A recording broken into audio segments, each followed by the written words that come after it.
오늘은 그 하나님께서 우리 인간과 맺어가시는 그 언약 중에 할례 언약을 좀 보기를 원합니다. 하나님께서 갈대아 우르에서 이렇게 아브라함을 불러내셨습니다. 불러내실 때에 아무것도 이렇게 보이지 않지만 하나님이 몇 가지를 약속하셨다고 우리는 들었습니다. 첫째는 내가 너를 바로 이제 복의 근원으로 삼겠다, 이렇게 약속하신 겁니다.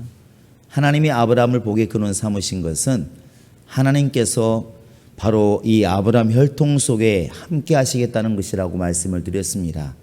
그러니까 우리가 내가 복 있는 사람, 내가 능력 있는 사람 이렇게 말을 하지만 엄밀히 말하면 능력 있는 자가 나와 함께하는 사람, 복 있는 자가 나와 함께하는 사람, 사실 성경은 그런 의미로 우리가 복이 있다고 말을 하는 겁니다. 그와 같이 하나님께서 아브라함에게 너는 복의 근원이 되어라, 이렇게 말씀하셨고, 곧 예수께서 아브라함 혈통 속에 오신다는 걸 약속하셨고, 그 다음에 두 번째가 이제 너의 후손이, 지금 네가 비록 본토 친척 아비 집을 떠나지만 너의 후손이 굉장히 많아질 것이다, 큰 민족을 이룰 것이다, 이렇게 약속을 하셨습니다. 민족에 대한 약속을 하셨고, 세 번째가 이제 땅에 대한 약속입니다. 내가 네게 지시할 땅으로 가라. 네가 지금 본토를 버리기 때문에 아무것도 땅이 없지만 내가 너를 준비한 땅이 있다, 너를 위해 준비한 땅이 있다, 이렇게 약속을 하셨습니다. 이 아브라함은 이 갈대아 우르를 떠나면서 이 세 가지를 가슴에 새기고 있는 것입니다. 하나님이 주실 땅이 어디일까? 하나님이 내 후손을 번성케 하신다고 그러는데 얼마나 번성할까? 또 하나님이 나를 복의 근원 삼으시고 나와 함께 하신다고 말씀하시는데 어떻게 나와 함께 하실까? 여러분, 이게 궁금하지 않았겠습니까? 근데 지난번에 보았던 이제 15장에 그 횃불 언약에서는 하나님이 지시하시고 하나님이 일하십니다. 그래서 아브라함에게 말하죠. 야, 재물을 준비해라. 근데 하나님께서 준비한 다음에 그리로 이렇게 불이 지나가게 만듭니다. 이건 아브라함이 한 게 아무것도 없습니다. 그냥 재물만 준비한 거예요. 하나님이 직접 그 약속이 진실되다는 것을 마치 도장을 찍듯이 하나님께서 불이 내려서 재물을 불사르는 거예요. 이것을 보고 아브라함이 하나님이 정녕 이 약속을 지키시는구나 하는 것을 이제 알게 된 것이죠. 그런데 횃불 언약과 이 지금 할례 언약이 다른 것은, 할례 언약은 하나님은 말씀만 하시고 한 게 아무것도 없습니다. 그냥 명령만 한 거예요. 야, 너와 네 집에 거하는 모든 남자는 할례를 받으라, 이렇게 말하죠. 그 말만 한 겁니다. 그러면 이제 실제로 할례를 받아야 되는 게 누구냐면 하나님이 아니고 아브라함과 아브라함 집에 살고 있는 모든 남자예요. 이 할례 언약의 특징은 사람이 이제 움직인다는 사실입니다. 사람이 직접 행하는 겁니다. 근데 언약이라고 하는 것은 이렇게 하나님도 일하시고 인간이 일을 해야 이게 온전한 언약이 되는 것이지, 한쪽만 한다고 언약이 되는 것은 아닙니다. 그런데 우리가 이제 횃불 언약을 통해서 하나님께서 이렇게 다시 한번 그 언약을 확인했던 것처럼 이 할례 언약을 통해서 하나님은 다시 한번 확인하는 게 뭐냐면, 내가 너의 하나님이 되고 너와 네 후손의 하나님이 되고 너희는 내 백성이 되리라. 이걸 너무나 분명히 하십니다. 오늘 말씀 다시 한번 이렇게 보시기 바랍니다. 자, 6절 하면 7절을 보시겠습니다. 6절 7절 시작. 내가 너로 심히 번성하게 하리니 내가 네게서 민족들이 나게 하며 왕들이 내게로부터 나오리라. 내가 내 언약을 너와 내 대대 후손 사이에 세워서 영원한 언약을 삼고 너와 내 후손의 하나님이 되리라. 8절입니다. 시작. 내가 너와 내 후손에게 내가 거류하는 이 땅 곧 가나안 땅 온 땅을 주어 영원한 기업이 되게 하고 나는 그들의 하나님이 되리라. 이렇게 말하고 있습니다. 나는 너희들의 하나님이 되겠다. 너희는 내 백성이 될 것이고, 이게 이제 할례 언약의 어쩌면 핵심입니다. 하나님은 아브라함을 불러내실 때 그냥 단순히 불러낸 게 아니라 내가 너의 하나님이 될 것이고 너는 내 사람이 될 것이다, 이것을 너무나 분명히 하는 것입니다. 그래서 이제 하나님께서 내 백성과 마귀의 백성을 구별하시는데 어떻게 구별하시느냐? 할례를 통해서 이렇게 구별하신다는 겁니다. 횃불 언약은 당사자인 아브라함과 하나님 두 사람만 보는 사이에서 이것이 이루어졌다면, 할례는 계속 이제 대대에 가면서 아브라함이 죽어도 할례 받는 명령은 남아 있는 겁니다. 왜? 할례를 받아야 하나님 백성이 될 수가 있기 때문에 그렇습니다. 여러분, 여기에서 우리가 이제 고민해야 될 것은, 이스라엘 백성들이 생각할 때 내가 하나님 백성이라는 것을 어떻게 말할 수 있을까? 내가 왜 하나님 백성이지? 이렇게 물었을 때 무슨 근거가 있는가? 한번 생각해 보시기 바랍니다. 이렇게 질문을 바꿔보면 쉬울 수 있습니다. 여러분은 어느 나라 사람입니까? 예? 너무 오래돼서 잊어버리셨나요? 우리는 대한민국 사람이에요. 근데 이렇게 묻습니다. 무슨 근거로? 이렇게 물어보면, 여러분 왜 대한민국 사람입니까? 태어났다고 이렇게 말하는 것은 그건 반밖에 안 맞는 겁니다. 왜냐하면 우리 가끔 볼 때 왜 외국인 아내하고 결혼했는데 출생신고 안 되고 전입신고 안 돼가지고 헤매는 경우 많습니다. 미국 같은 데는 출생이 비행기든 땅이든 섬이든 대사관이든 미국령 안에서 태어나면 무조건 미국 시민권을 줘요. 시민권은 그 나라 사람이라는 겁니다. 영주권은 우리나라 사람은 아니지만 살라는 얘기고, 그러니까 그렇게 미국 가는 비행기, 미국 비행기에서 애를 낳으면 그 아이는 어디 시민권이 있어요? 미국 시민권이 있습니다. 그래서 과거에 우리나라 좀 산다는 사람들이, 깨어있는 사람들이 애를 어디로 낳으러 갔다고? 미국으로 가는 거예요. 미국에서 안 받아주면 하와이 놀러 간다고 가가지고 애를 낳아버리는 것이죠. 그 아이는 미국 아이가 되는 거예요. 이런 일인데 우리나라는 다릅니다. 또 그렇다고 그래가지고 저 방글라데시 사는 이 배부른 아주머니가 와가지고 한국에 와가지고 애를 낳았다. 근데 나는 이제 우리 애는 한국 사람이다 이러면 될까 안 될까요? No 이런다고. 왜? 한국과 일본은 태어났기 때문에 시민권을 자동으로 주지 않아요. 근거를 미국 같은 데는 자기 영토를 기준으로 삼기 때문에 거기서 태어나면 무조건 미국 사람이에요. 연합국가이기 때문에 그런 것도 있습니다. 그런데 한국과 일본은 혈통을 중시합니다. 그렇기 때문에 한국에서 아무리 애를 10명 낳아도 저 인도 사람 부부가 와가지고 애를 10명을 낳았다. 대한민국 국민은 한 명도 없습니다. 안 돼요. 그냥 인도 사람이에요. 출생신고 안 받아줍니다. 이게 문제라는 것이죠. 그렇기 때문에 당신이 왜 대한민국 사람입니까? 물어봤는데 나 한국에서 태어났어요. 이렇게 말하면 그렇다고 뭐 한국 사람인가? 이렇게 나온다는 거예요. 그것은 한국 사람이라는 증거가 조금은 되어도 확실한 건 아니에요. 뭔 것 같습니까? 그렇죠. 시민권입니다. 그래서 우리는 다 뭘 가지고 있어요? 민증 까봐 이러는데 그게 바로 주민등록증입니다. 우리나라 사람들을 우리나라 시민권을 가지고 있는 사람은 당연히 나와요. 이 주민등록증이. 지금은 뭐 베트남에서 한국에 시집 왔을 때도 바로 주지 않잖아요.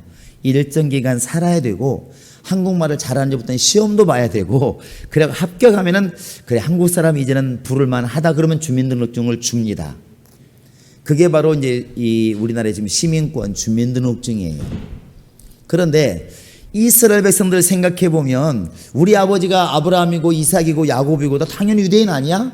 이렇게 말할 수 있지만 하나님께서는 그보다 더 분명한 하나님과 인간이 약조를 한 그 증거를 갖기를 원한다는 겁니다. 그 약조가 뭐냐면 그게 바로 할례였습니다. 할례였어요. 그래서 할례를 받으면, 할례의 증거가 있으면 이 사람은 언약 안에 있는 사람. 할례를 받지 않으면 그는 이방인, 이렇게 되는 것입니다. 그래서 할례가 되게 중요해요. 사람들은 할례 방법을 자꾸 이야기하는데 할례 방법은 사실 하나의 방법일 뿐이 제가 볼 때는 그게 중요한 건 아닌 것 같습니다. 할례는 뭐 지금 뭐 우리나라도 대부분의 아이들 태어나면 뭐 합니까? 남자아이들 태어나자마자 고리 잡는다고 하잖아요. 고리 잡는다고 이렇게 포경수술해요. 그게 할례인데 우리는 예수님보다 더 나은 동네인지 모르겠어요. 예수님은 난 지 며칠 만에, 우리는 난 지 며칠 만에 태어나자마자 할례를 해버려. 우리나라는 이렇게 아주 빠릅니다. 그런데 이것이 그냥 우리는 좋아서 하고 필요하니까 하고 위생적인가 하고 이것은 주님과는 상관이 없는 겁니다. 주님 말씀하시는 것은 언약 때문에 할례를 받았을 때 주님께서는 인정하는 것입니다. 이 할례는 하나님께서 하나님 백성이라는 것을 확인하는 데 필요한 증거예요. 그래서 하나님이 이것을 줄 말하고 있습니다. 우리 성경 다시 한번 보실까요? 자, 13절 한번 14절 보시겠습니다. 시작. 너희 집에서 난 자든지 너희 돈으로 산 자든지 할례를 받아야 하리니 이에 내 언약이 너희 살에 있어 영원한 언약이 되려니와 할례를 받지 아니한 남자 곧 그 포피를 베지 아니한 자는 백성 중에서 끊어지리니 그가 내 언약을 배반하였음이니라 이렇게 말하고 있습니다. 여러분 되게 무섭잖아요. 우리가 할례 받을 때 뭐 포경수술 하나 하나 무슨 상관이 있어 그러는데 하나님께서는 그 하나님의 언약이 어디 있다고 지금 말을 하고 있어요. 할례 다시 한번 보시 바랍니다. 13절 다시 한번 시작. 너희 집에서 난 자든지 너희 돈으로 산 자든지 할례를 받아야 하리니 이는 내 언약이 어디에 있다고요? 구약 시대는 이래서 중요한 거예요. 할례가 어디 그 할례 받는 게 왜 그거 안 받으면 어때서 나는 하나님 잘 믿는데 이렇게 말을 해도 증거가 어디 있어? 물었을 때 하나님은 그 할례 말씀을 지킨 것을 살에 지금 약속이 있다고 이야기를 하는 겁니다. 그 살에 새겨졌다는 게 아니라 네가 할례를 내 명령을 듣고 지켰으므로 그것이 바로 증거다. 그게 증거다. 이렇게 지금 말하고 있는 거예요. 그래서 이스라엘 백성들은 이때로부터 할례는 목숨처럼 여기게 됩니다. 목숨처럼 여기는 거예요. 그래서 뒤에 보시면 이제 아브라함과 그 가정이 어떻게 있겠습니까? 당연히 할례를 받죠. 우리 한번 26절 한번 보십니다. 77절까지 26절 27절 시작. 그날에 아브라함과 그 아들 이스마엘이 할례를 받았고 그 집의 모든 남자 곧 집에서 태어난 자와 돈으로 이방 사람에게서 사온 자가 다 그와 함께 할례를 받았더라 이렇게 말하고 있습니다. 자, 여러분 지금 이 아브라함 집이 그날 아마 뭐 전체 남자들 모여가지고 할례를 받던 모양이죠. 곡소리 났을 것 같아요. 그런데 정작 아브라함은 몇 살이었습니까? 이때가 아브라함 할례를 받았을까요? 안 받았을까요? 이거 심각하군요. 자, 24절 보시겠습니다. 24절 시작. 아브라함이 그의 포피를 벤 때는 몇 살이요? 아브라함 할례를 받았을까요? 안 받았을까요? 당사자가 안 받았다 그러면 안 됩니다. 아브라함부터 시작하는 지금 언약인데 아브라함이 안 받으면 어떻게 되겠습니까? 아브라함도 할례를 받았어요. 그런데 몇 살 때? 아마 이랬을지 몰라. 하나님 그럴 것 같으면 젊었을 때 좀 하더라고 하지. 99세 먹은 할아버지가 할례를 받았으니 뭡니까 할 수 있습니다. 그런데 이건 할례 방법이나 할례의 어떤 모양이 중요한 게 아니고 뭐가 중요하다? 하나님과의 언약이 중요한 거예요. 언약이. 예수님도 할례를 받았을까요? 안 받았을까요? 예수님도 할례를 받습니다. 우리 누가복음 2장을 가보시기 바랍니다. 누가복음 한번 2장 21절을 보시면 그렇게 기록을 할례의 중심으로 기록을 하고 있습니다. 자, 2장 21절입니다. 시작.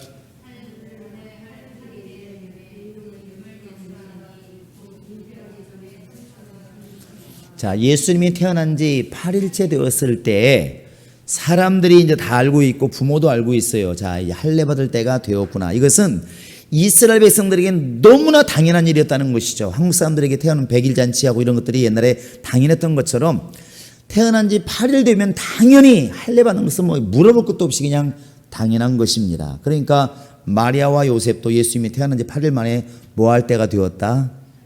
이제 할례할 때가 되었다. 근데 그때 누가 와서 얘기합니까? 바로 천사가 일컬은 대로 다 되는 것을 보았더라. 이런 말을 지금 기록을 하고 있습니다.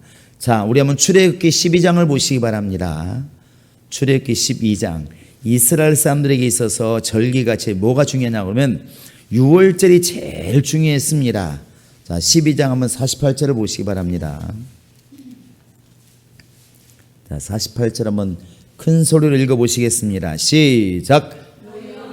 거류하는 타국인이 여호와의 유월절을 지키고자 하거든 그 모든 남자는 할례를 받은 후에야 가까이하여 지킬지니 곧 그는 본토인과 같이 될 것이나 할례를 받지 못한 자는 먹지 못할 것이니라. 자, 유대인이라면 유월절을 참여해야 되고 또 유대인과 함께 먹고 살고 나도 유대인이 아니지만 이방인이지만 유대인의 하나님을 믿는다 이럴 수 있는데 그러려면 선제 조건이 뭐라고요? 할례를 받아야 된다. 나 유월절 참여하고 싶은데 그러려면 더더욱이 할례를 받아야 된다. 할례를 받지 않으면 유월절을 참여할 수 없을 뿐만 아니라 하나님 말씀하시기를 내 백성이 아니라고 인정한다는 것이죠. 내 백성이 아닌데 무슨 또 할례를 받겠습니까? 그래서 유대인들은 예수님 오실 때까지 더 나아가면 이 복음을 전할 때까지 할례가 굉장히 중요했습니다.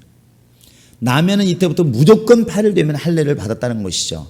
그래서 그들은 유대인이냐 아니냐 하나님 백성이냐 아니냐를 물을 때 당신 할례 받았습니까? 이렇게 묻는 거예요. 오늘날의 신약 교수는 뭘 묻습니까? 제일 먼저 질문하는 게 뭐예요? 낯선 사람 만나면 교회를 다니십니까? 이렇게 묻잖아요. 전혀 교회 다니지 않는지 모르는데 침례 받으셨습니까? 이렇게 묻는 사람 없지 않습니까? 교회를 다니십니까? 물어본 다음에 그 다음에 세례교인이십니까? 침례교인이십니까? 묻잖아요.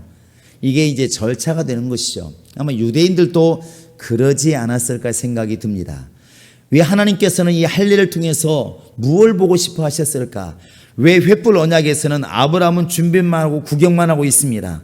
근데 횃불이 불이 확 나와가지고 제물을 확 살라버리니까 이거 진짜구나. 이거 장난 아니구나. 하나님 반드시 약속을 지키시는구나. 그걸 이제 아브라함의 증거를 본 것이죠. 근데 거꾸로 하나님께서 아브라함과 그의 자손이 정말 하나님께 충성하고 하나님 백성이라는 것을 뭘로 보일 것인가? 하나님 보는 증거는 뭘까? 하나님 보시는 증거는 바로 이 할례입니다. 그래서 이 불과 그 다음에 할례는 양쪽 다 중요하다는 것입니다. 우리는 하나님이 일하시는 증거를 보기를 원하고 하나님은 우리가 일하는 증거를 보기를 원하는 거예요.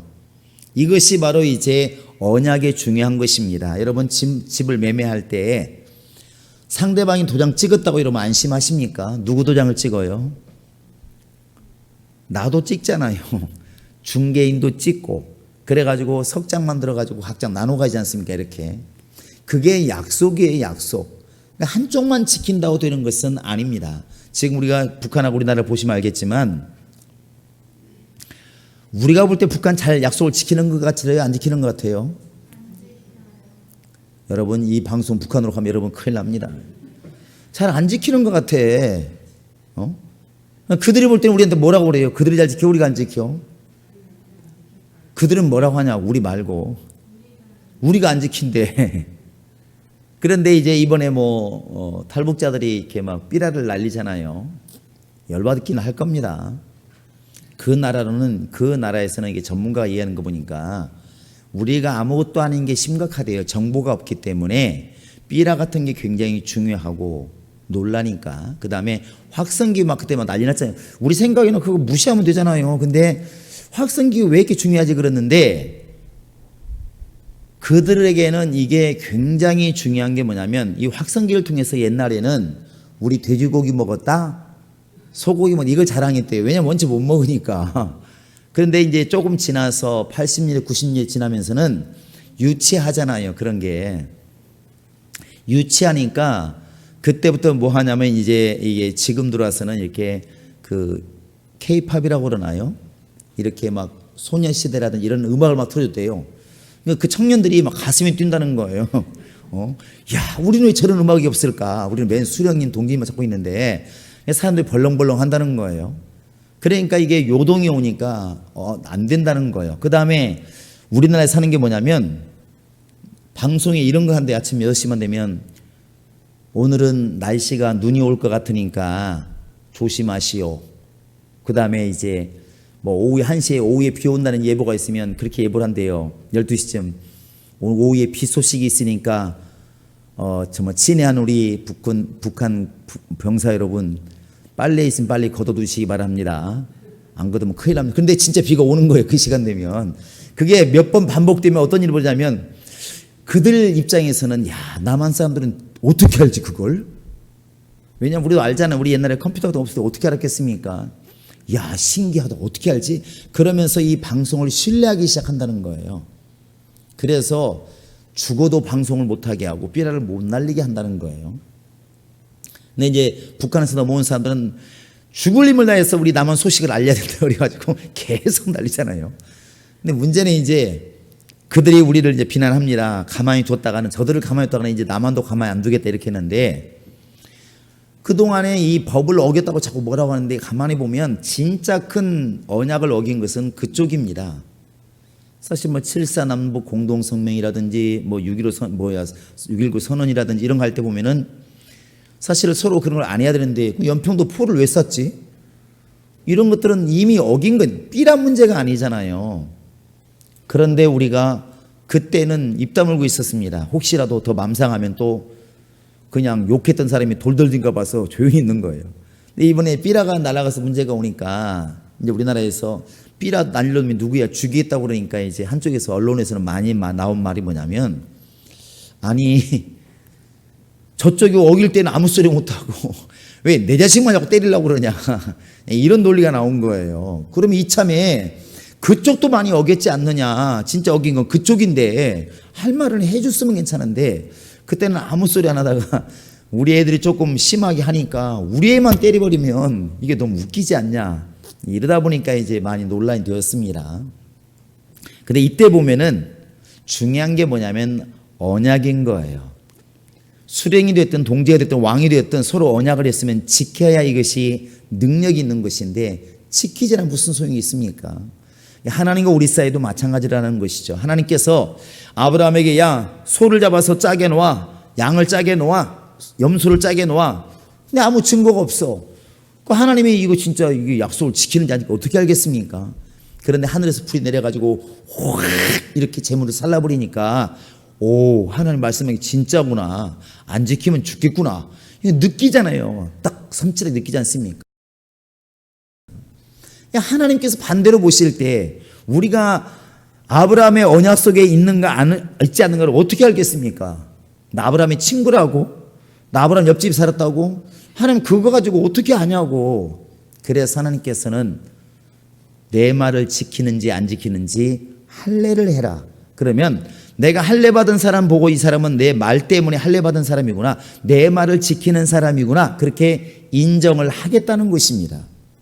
이게 할례 언약의 핵심이에요. 그래서 할례 주실 때 약속이 뭐냐면 내가 너와 네 후손의 대대에 하나님이 되리라.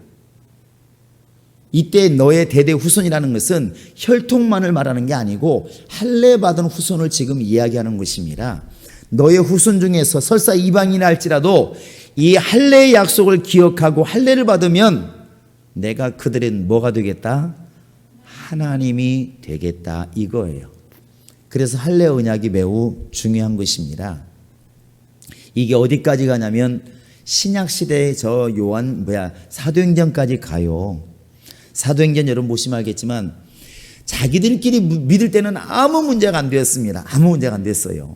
왜냐하면 내 자식이든 네 자식이든 다 거의 유대인들이고 히브리인들이었기 때문에 당연히 할례 받고 무슨 문제가 안 됐어요. 그런데 예수님 오신 다음에 이 복음이 이제는 지붕을 넘어서 예루살렘을 넘어서서 사마리아와 땅끝의 복음이 증거되기 시작합니다. 그러다 보니까 예루살렘에서만 예수 믿을 때는 문제가 안 되는데 이 이스라엘 바깥으로 전해질 때 이방인이 예수 믿기 시작하니까 어떤 문제가 되냐면 이런 갈등이 된 겁니다.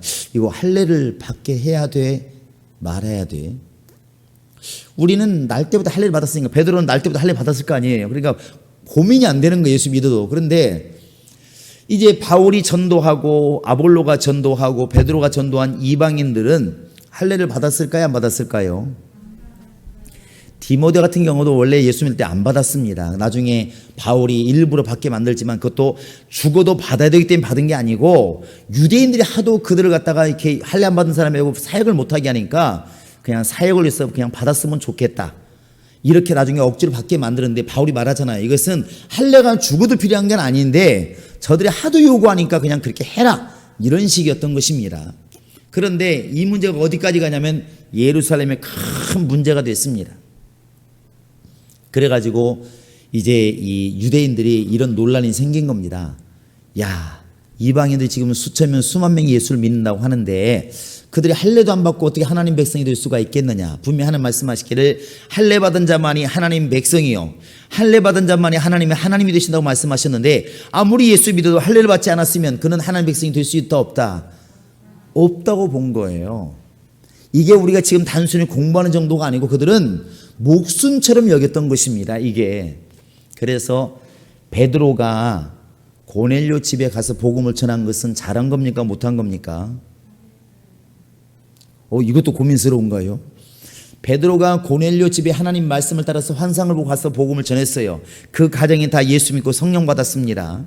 고넬료 가정은 이방인의 가정이니까 상관없는데, 베드로는 지금 이 고넬료 가정을 갔다 온 것이 여러분 자랑스러운 거예요, 괴로운 거예요?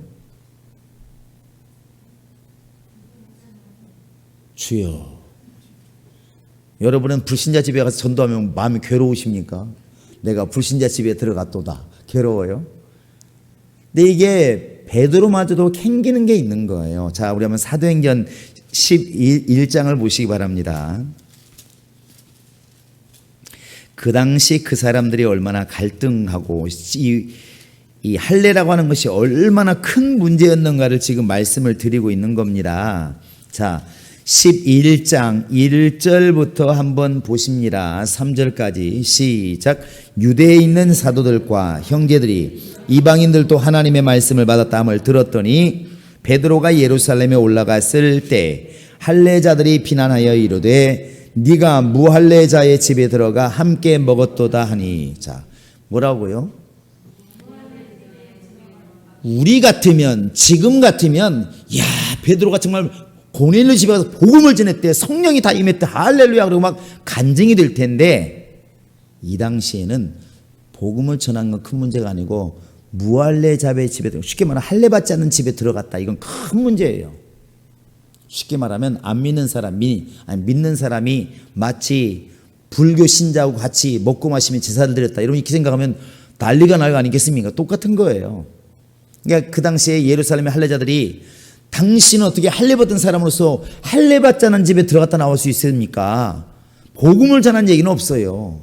이것이 나중에 예루살렘 문제가 되어가지고 큰 회의가 일어납니다. 그게 바로 사도행전 15장의 예루살렘 회의입니다.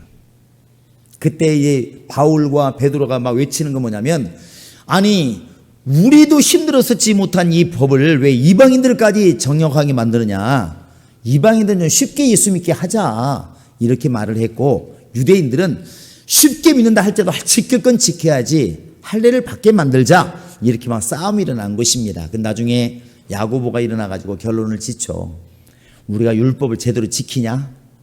우리도 못 지키는데 왜 이방인들에게 짐을 씌우려고 하느냐? 좀 쉽게 믿게 하자. 그래서 목매어 죽인 것과 우상에게 절한 것과 음행과 이런 것들만 피만 먹지 말라고 좀 가르치고, 딴 것은 그냥 내버려두자, 편하게 예수 믿게 하자, 이렇게 해가지고 복음이 여러분 지금 나이까지 온 것이고, 오늘날 예수 믿으면 할례 받고 예수 믿나요? 그냥 예수 믿나요?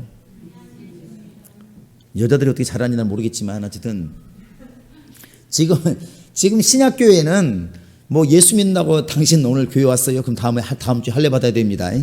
이렇게 하지 않는다고요. 왜? 이제는 할례가 중요한 게 아니라는 것을 알게 된 겁니다. 어느 때까지 중요하지 않았겠습니까? 예수까지 올 때까지는 굉장히 중요했습니다. 왜? 그것이 아브라함의 언약 안에 있다는 것을 나타내는 것이기 때문에 그래요. 그러면 예수님 다음부터는 할례 안 받으면 우리가 무슨 근거로 지금 아브라함 약속 안에 있다고 말할 수 있나요? 그게 바로 예수 그리스도를 믿는 믿음이에요. 지금 우리는 할례 안 받았어도 더 큰 증거를 가지고 있는 게 뭐냐면 예수 그리스도가 내 안에 계시는 겁니다. 할렐루야. 그래서 바울이 이제 계속 이렇게 질문하잖아요. 성경을 보시겠습니다. 자, 사도행전 보십니다. 사도행전 7장을 먼저 보십니다. 유대인들은 이 할례가 안식일보다도 중요하다고 이렇게 생각을 했던 것 같습니다. 7장 23절입니다. 유대인들의 생각을 보고 우리를 먼저 보십니다. 자, 7장 23절 시작.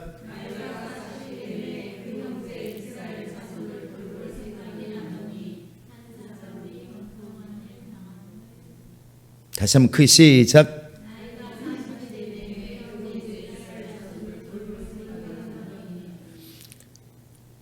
착각했군요.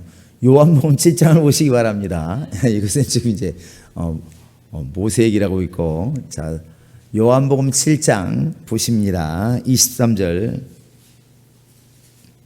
자, 시작.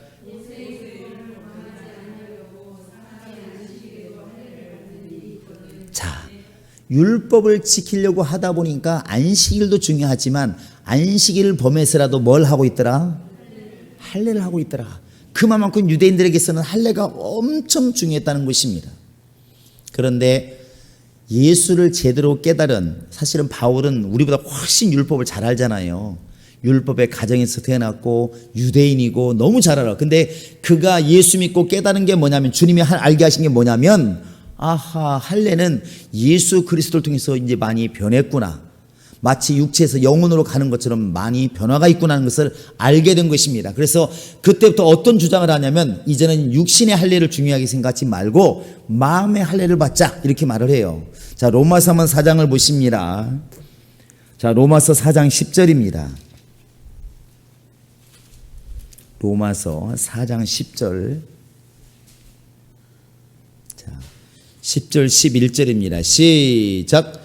그런즉 그것이 어떻게 여겨졌느냐? 할례시냐 무할례시냐? 할례시가 아니요 무할례시니라. 그가 할례표를 받은 것은 무할례시의 믿음으로 된 의를 인친 것이니, 이는 무할례자로서 믿는 모든 자의 조상이 되어 그들도 의로 여기심을 얻게 바려 하심이라. 이 얘기는 할례를 아브라함이 바로 이제 할례 받았기 때문에 믿음이 있느냐, 믿었기 때문에 할례 받았느냐, 이 말을 지금 묻고 있는 것입니다. 뭐가 우선이다? 믿음이 우선이다. 갈라디아서 5장 6절입니다. 갈라디아서 5장 6절을 보시기 바랍니다.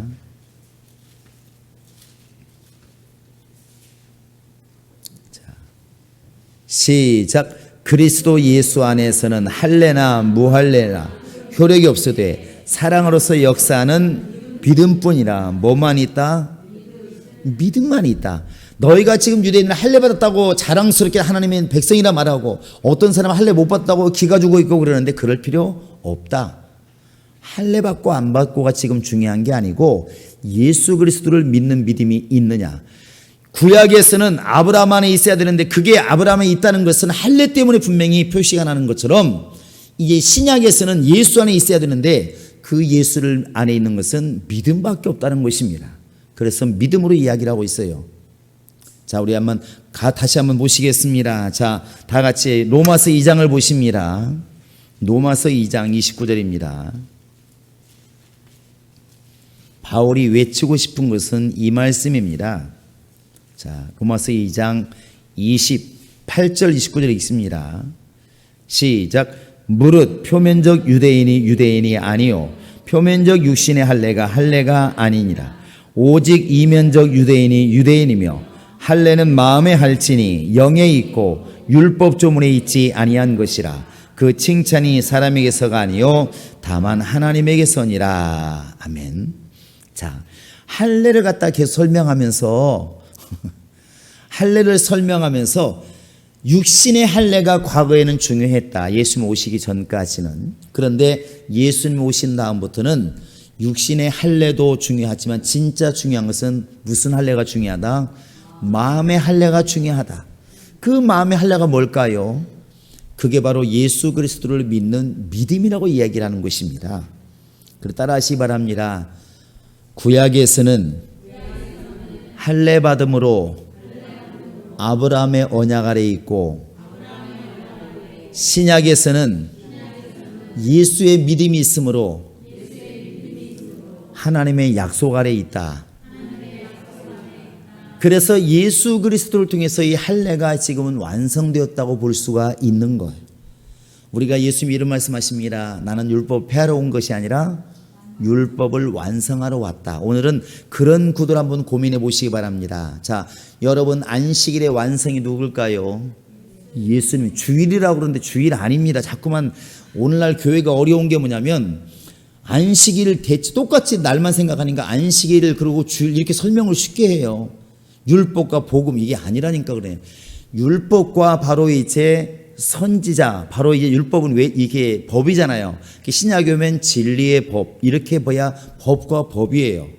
선지자는 외치는 것입니다. 복음도 외치는 거예요. 그래서 선지자와 바로 이제 뭐죠? 복음, 이렇게 해야 맞는 겁니다.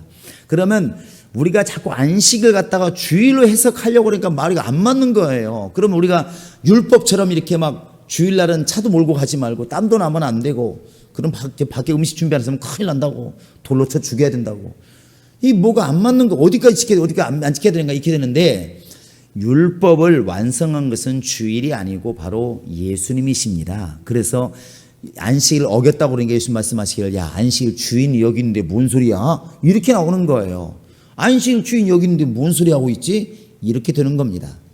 그와 같이 안식일의 완성은 예수님으로. 그러면 지금 말씀하신 것처럼 할례 완성도 우리 예수님이신 겁니다. 모든 것이 그렇게 가게 되어 있습니다. 율법의 완성도 예수님이신 것처럼 안식일의 완성도 예수님이신 것처럼 우리 예수님은 모든 것의 완성이 되시는 분이십니다. 할렐루야. 그래서 믿음이란 말을 쓰는 거예요. 이게 완성이 안 됐으면 율법은 율법이에요. 할례는 할례야. 그냥 안식일은 안식일이에요. 그런데 이게 완성이 됐기 때문에 이제는 이 하나하나를 믿으라고 말하는 게 아니라 이 완성된 것을 받아들여라. 그래서 받아들이는 것을 우리가 신뢰하는 걸 뭐냐면 믿음이란 단어로 쓴다는 것이죠. 무슨 말 아시겠습니까? 이것이 바로 다른 거예요. 그래서 바울은 이걸 깨달았기 때문에 너무나 충격을 받았겠죠. 나도 할례 받은 사람이다. 나도 원래 안식을 지켰던 사람이고 나도 율법을 지켰던 사람이지만 내가 말하는데 그 육신의 할례는 아무것도 아니고 그것 때문에 구원받는 거 아니야. 못 받았다고 기죽을 것도 아니야. 왜? 진짜 주님 보시는 것은 마음에 할례가 있느냐. 그래서 유대인이 묻습니다. 뭔 소리 하는 것이지? 나는 육신의 할례가 있는데 그게 중요한 게 아니라 그건 지금 아브라함의 언약을 네가 지켰다는 것이고 그 아브라함이 기다린 게 누구냐면 예수가 아니냐. 결국 오실 자손을 기다린 거 아니냐. 그 예수가 바로 예수님이시다. 바로 우리는 그를 믿는 믿음을 가슴에 가지고 있어야 하는, 그게 할례인 것이다. 이렇게 지금 말하고 있다는 것이죠. 그런 의미로 보면 구원의 확신을 가지고 있는 여러분과 지금 나는 할례를 받은 사람, 안 받은 사람? 받은 사람이에요. 구약의 할례는 남자만 받았지만 신약의 할례는 누구나 남자 여자 다 받을 수 있다는 게 공통점이 있는 것이고, 구약의 할례는 바로 이제 그 육신으로 자기를 드러냈지만 신약에서는 우리 마음속에 할례를 받음으로 우리 스스로가 알 수 있다는 것을 주님께서 증거하시는 겁니다. 그래서 이 할례 언약이 우리는 잘 살펴보면서, 야, 하나님께서 그들의 하나님이 되고 싶어 하시고 그들이 하나님 백성이 만들어 주시려고 이렇게 할례를 명하셨구나 안다면 똑같은 명령을 바꾸면 딱 답이 보입니다.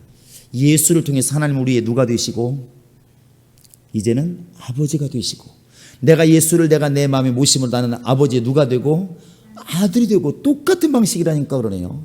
그러니까 아브라함이 명령한 할례를 받으면 하나님 백성이 되고, 바로 그 할례를 받음으로 하나님은 그들의 하나님이 되시고, 이렇게 된 것처럼 신약에 우리가 예수 그리스도를 마음에 모셔서 내 마음이 거듭나게 되면, 내 마음이 충만하게 되면, 내 마음이 할례를 받게 되면 그렇게 된다는 것이, 하나님은 나의 아버지가 되시고 나는 그의 자녀가 되고. 그래서 고린도후서 6장에 나오는 그거 아니겠습니까? 너희는 그들에게서 따로 나와서 따로 있고 나는 그들의 하나님이 되고 그들은 나의 백성이 되고 나는 그들의 아버지가 되고 그들은 나의 자녀가 되고 그렇게 되리라. 그렇게 만드는 이 행위가 뭐냐면 할례입니다. 이 할례예요.